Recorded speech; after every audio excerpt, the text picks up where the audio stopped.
l'école du jeu, en partenariat avec la boutique L'Imaginaire. Au-delà de vos attentes.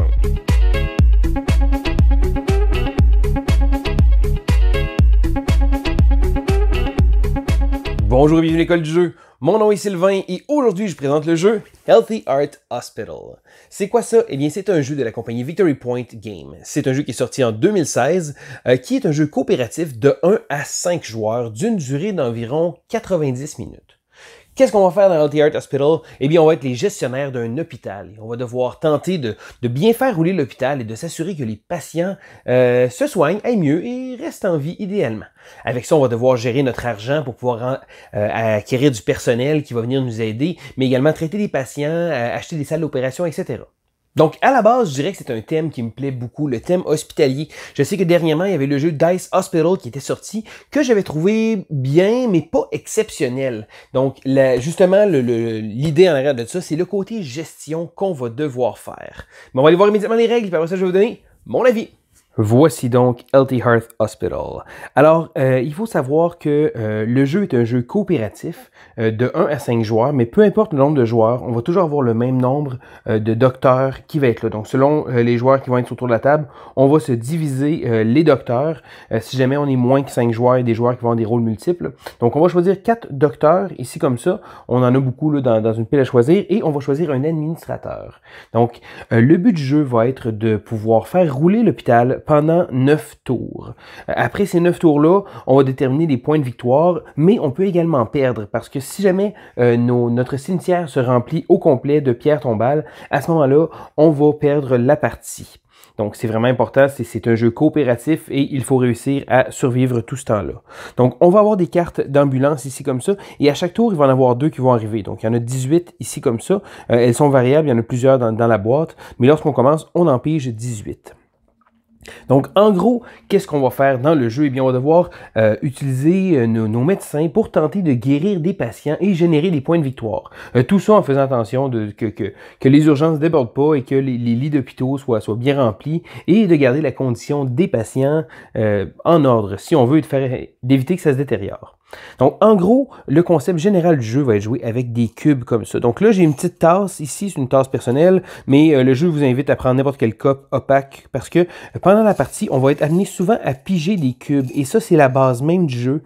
C'est pas un back builder en tant que tel, mais ces cubes-là vont nous permettre de pouvoir faire plein de choses, principalement de guérir nos petits patients. Donc, à chaque début de tour, ce qu'on va faire, c'est qu'on va tirer 2 cartes des ambulances comme ça, et on va les retourner comme ça ici, et on va les placer.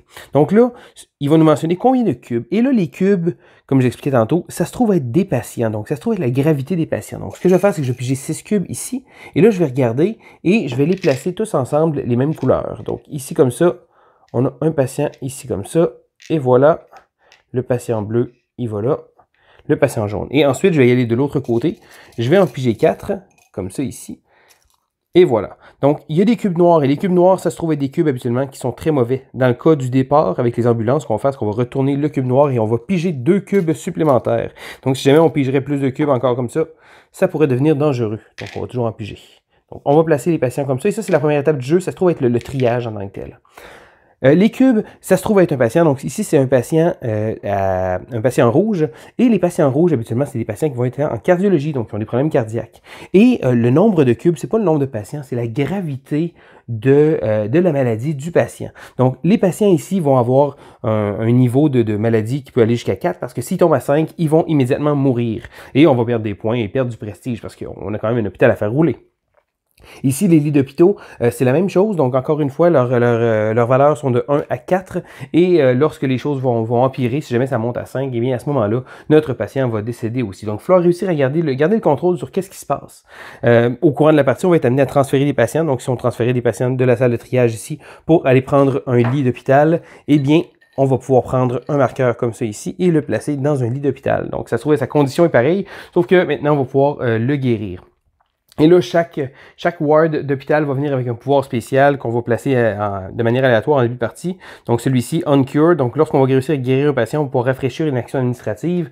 Des fois, bon, ils vont nous mentionner qu'on peut faire des recherches. Des fois, ils vont nous donner des bonus de cubes qu'on va pouvoir piger. Parce que le nerf de la guerre du jeu, ça se trouve à être ces petits cubes-là.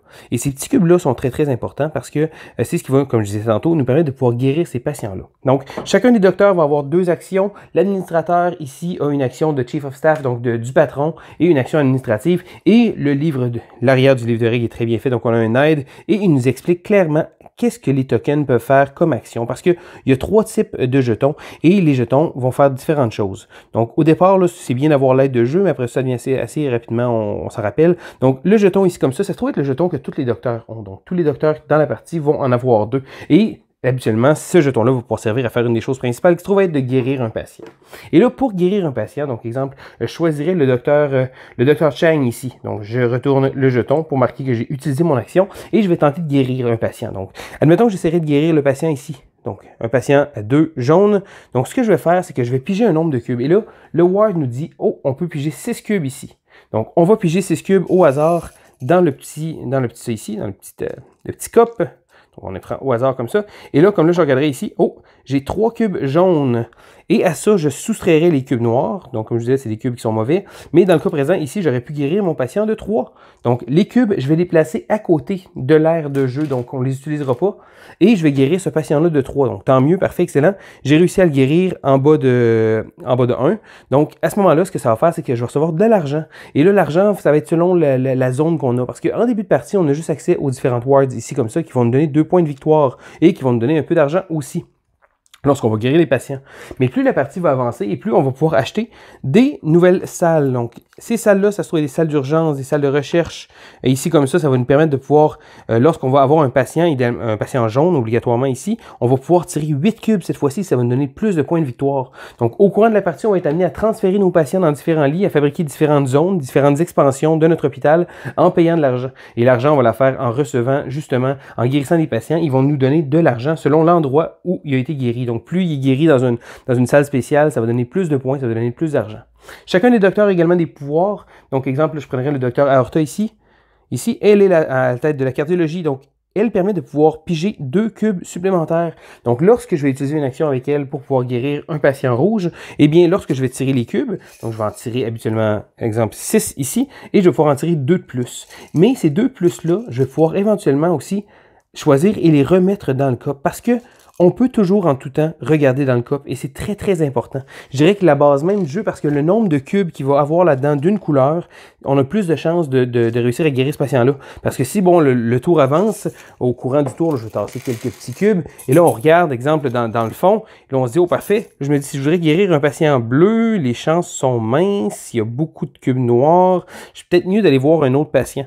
Donc tout au courant de la partie, le livre de règles nous dit qu'on peut regarder dans le cup, mais c'est certain que lorsqu'on pige dedans, on va le cacher comme ça. Donc, on va déplacer les patients, essayer de pouvoir les guérir, il va y avoir différentes habilités qu'on va pouvoir faire, et le chef de l'administration va pouvoir également construire des salles. On va également pouvoir entraîner des docteurs, donc leur donner des petits jetons comme ça. Donc, par exemple, ici, celui-là, on pourrait avoir un cube de plus lorsqu'on va en médecine interne, ici comme ça, et on choisirait un docteur et on le placerait dessus. Chacun des docteurs a des bonus, donc ça va y aller selon ce qu'on va avoir, et on va également pouvoir ici, aller engager du personnel. Et là, le personnel, on va pouvoir le placer, donc selon le type de personnel qu'on a ici. Donc, ça nous explique toutes les différentes habilités. Et ces habilités qu'on va pouvoir avoir, donc avoir des infirmières au triage qui vont pouvoir aider à ce que l'état des patients ne se détériore pas, des choses comme ça. Lorsqu'on va également envoyer des patients, comme j'expliquais au début, c'est des cubes, donc selon la gravité, ensuite ils sont envoyés dans des lits et on peut également les envoyer dans des salles d'opération. Donc par exemple ici, le centre de quarantaine, lorsque je transférais un patient, donc admettons que c'est un patient qui est à un niveau 3, donc je regarderais le 1, 2 et 3 et il viendrait placer un petit marqueur comme ça. Et voilà. Donc ça dit que le patient, son état il est en train de chuter, il n'est pas encore critique, parce qu'encore une fois, si on va en bas de critique, le patient va décéder. Mais ce qui est intéressant à savoir, c'est que à la fin du tour, on va retourner le petit marqueur comme ça ici, Et si au prochain tour, on s'en est pas occupé, à ce moment-là, son état va se détériorer comme ça. Donc, l'avantage, par exemple, de ces salles-là, c'est que ça nous permet de pouvoir tirer plus de cubes. On marque également plus de points de victoire lorsqu'on réussit à guérir des patients qui sont dans les différentes salles d'opération. Et là, bon, il y a différentes habilités, des choses comme ça, là, je ne passerai pas à travers tout, mais il y en a quelques-unes qui nous permettent d'avoir une clinique externe ici comme ça, qu'on peut mettre des patients qui sont pas très malades, donc des patients qui sont à 1 à 2, et on va pouvoir faire en sorte qu'ils puissent guérir ici tranquillement, pas vite. Tant aussi longtemps que le résultat se détériore pas. Ici, la salle d'urgence qui permet de, lorsqu'un 5e cube est placé, on peut le placer directement en salle d'urgence. Donc, il y a beaucoup de petites choses comme ça. Et là, les training tokens qu'on va pouvoir avoir, il y en a de multiples. Donc, avec l'argent, on va pouvoir acheter des employés, avoir acheté des mises à jour sur nos pouvoirs en tant que tels, c'est de chacun de nos docteurs. Et on va tenter d'optimiser nos actions tout au courant du tour. Donc, chaque tour, on va avoir 2 actions par docteur, plus une action administrative et l'action du chef Chief of Staff, pardon. Donc l'administrateur, et après ça, on va tenter de guérir les patients. Seule affaire, c'est que si les patients ils décèdent parce qu'ils arrivent avec une condition critique ou un 5e cube, ils vont avoir des petites pierres tombales et on va les placer ici. Donc, ils vont nous donner des malus. Donc, il va falloir payer une pénalité, mais également une pénalité de points de victoire. Et si on arrive tout au fond, à ce moment-là, on va perdre la partie. Bon, il y a quelques endroits supplémentaires, comme exemple le Dr. Lucky, ici comme ça, qui a l'air d'un chic type. Le docteur, il dit il peut cacher un corps pour gratuit. Donc, il y a un des corps qui peut aller dans le Dr. Lucky Special comme ça, ici. Donc, chacun des docteurs a des différentes habilités. La plupart des docteurs ont tout le temps un pouvoir pour pouvoir tirer plus de cubes dans certaines salles. Donc, selon l'endroit où on va être, le docteur va pouvoir tirer plus de cubes. Mais ce qui est important aussi, c'est que les cubes, comme je disais, qu'on les retire, mais les docteurs qui ont des pouvoirs, lorsqu'on, par exemple, ici, avoir 2 cubes de plus, ben après avoir enlevé les cubes, on va pouvoir choisir lesquels qu'on va replacer dedans. Donc, c'est vraiment une gestion des cubes de couleur qu'il va avoir là-dedans. Parce qu'à la fin du tour, on va simplement reprendre tous les cubes et les remettre dans la cope. On va rafraîchir toutes les actions des docteurs et on va continuer comme ça. Donc, à chacun des tours, il va y avoir un différent nombre de cubes qui va arriver. Et là, il faut faire attention également pour qu'il y ait des débordements. Donc, plus ça va aller, il va falloir transférer nos patients, essayer de gérer ça au mieux possible. Donc, de transférer les patients, d'essayer de les guérir, mais également essayer de les guérir dans des endroits qui vont être un peu plus payants parce que en construisant des salles d'opération, ça permet que la décharge nous offre, quand les clients vont être déchargés, vont sortir de l'hôpital, lorsqu'ils vont être guéris, ça va nous donner beaucoup plus de points. Donc, les points sont calculés ici avec le prestige. L'argent ici, comme ça, va monter. Souvent, va servir pour acheter des différents upgrades à notre hôpital. La partie va continuer jusqu'à temps qu'on ait réussi à passer à travers des 9 tours, donc toutes les cartes d'ambulance qui ont passé. À ce moment-là, si on réussit à survivre à la fin de ce tour-là, on va calculer nos points de prestige, plus l'argent qui va être divisé par 2, donc ça va donner notre score final. Et si jamais les pierres tombales, par exemple, tombent au maximum, à ce moment-là, la partie va s'arrêter immédiatement et on va perdre des points. On va pouvoir calculer quand même les points qu'on a fait, mais on va perdre des points selon le prestige. Donc, c'est plus une condition de défaite tant qu'à moi. Je pense que les gens optimistes vont peut-être vouloir marquer leurs points, mais moi, quand j'ai perdu, j'ai perdu. Donc, encore une fois, quand c'est en coopératif, c'est drôle parce que ça se peut qu'il y ait des joueurs qui ont un différent nombre de personnages. Donc, par exemple, si on joue à 2, ben, il y a un joueur qui va avoir 2 docteurs plus l'administrateur. Mais l'administrateur a toujours le droit de veto. Donc, lorsqu'il y a une décision qui se prend de groupe, l'administrateur a toujours le dernier mot. Donc, c'est une espèce de petit pouvoir pour pouvoir trancher à la fin. Je trouve ça intéressant, c'est très thématique. Et voilà, ça fait le tour des règles de Healthy Heart Hospital. Maintenant, qu'est-ce que je pense de ce jeu-là? Premièrement, je tiens à dire, j'aime beaucoup le design graphique. Le look très années 50, très rétro. Je trouve ça bien réussi. Je vais commencer, mes amis, avec un petit bémol. Le livre de règles est pas super intuitif. Donc, quand j'ai passé à travers le livre de règles, c'est pas un jeu qui est essentiellement compliqué, mais je dirais qu'il prend beaucoup de petits chemins des fois pour bien le montrer. Donc, ma première lecture du livre de règles, ça peut amener quelques questions. En jouant, c'est certain qu'on répond à beaucoup de nos questions et un coup, on a pris le roulement. Après ça, c'est très, très simple. Mais au départ, je dirais qu'il y a plusieurs petits points sensibles qu'il fallait bien regarder dans le livre de règles. Également, l'aide de jeu se trouve être à l'arrière du livret de règles, ce que je trouve intéressant, mais ça aurait été bien d'avoir une copie là, pour les autres joueurs, donner des icônes, surtout les travailleurs qu'on a. Certains, il n'y en a pas tant que ça, mais ceux-là qu'on va pouvoir engager, il faut toujours se référer à ça pour les de ça. Et je dirais que un suivi des phases, c'est niaiseux des fois, une petite tête de jeu qui nous rappelle les différentes phases de jeu, parce que je me trouvais constamment à aller regarder le livre de règles, pourtant c'est pas complexe, mais à chaque fois je dis ok bon j'ai tout fait bien fait ça, ok c'est bon, parfait, excellent, je suis rendu là. Donc je pense qu'une petite tête de jeu aurait vraiment été bénéfique, donc ça c'est mon petit bémol là-dessus. Mais sinon, le jeu en général, j'adore ça. Donc premièrement, Je sais pas pour vous, mais moi j'ai toujours été un fan de jeux, surtout des jeux vidéo de type le Tycoon. Donc des jeux où on devenait des magnats d'une entreprise, on devait gérer ça. Donc beaucoup de gestion à faire. Dans Healthy Heart Hospital, on va avoir de la gestion à faire parce qu'on va devoir choisir qu'est-ce qu'on fait. Est-ce qu'on va soigner des patients? Est-ce qu'on va ajouter des nouvelles pièces? Essayer de trouver des bonus, etc. De pouvoir faire engager des gens qui vont nous aider à pouvoir guérir ces patients-là. Mais on va devoir toujours les gérer parce que si on laisse les choses aller, ça se peut que ça devienne hors de contrôle. Si dans la salle de triage, on laisse trop aller tranquillement les cubes s'accumuler, je dirais qu'on va perdre le contrôle. Donc, il faut toujours suivre, y aller par priorité, etc. C'est pour ça que je pense que malgré le fait que ce soit un jeu solo, parce que qu'un jeu coopératif, parce que, comme j'expliquais, on peut jouer de 1 à 5 joueurs, mais je le préfère justement en solo parce que on va toujours jouer avec un administrateur et 4 docteurs. Donc, peu importe la configuration de joueurs qu'on va avoir, il va toujours avoir l'administrateur qui se trouve avoir le dernier mot, puis il y a certains petits pouvoirs avec des jetons d'administration, et les docteurs qui ont des pouvoirs spéciaux, mais qui ont des jetons pour pouvoir agir, justement.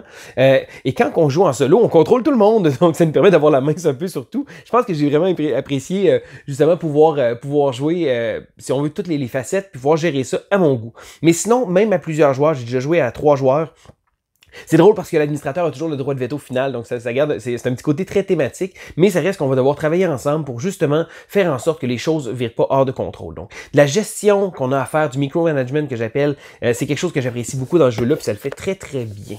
Sinon, autre petite chose que j'aime, et ça c'est le nerf du jeu, parce que c'est difficile à expliquer, quand on explique les règles, on en parle, la petite coupe qu'on va mettre les cubes dedans.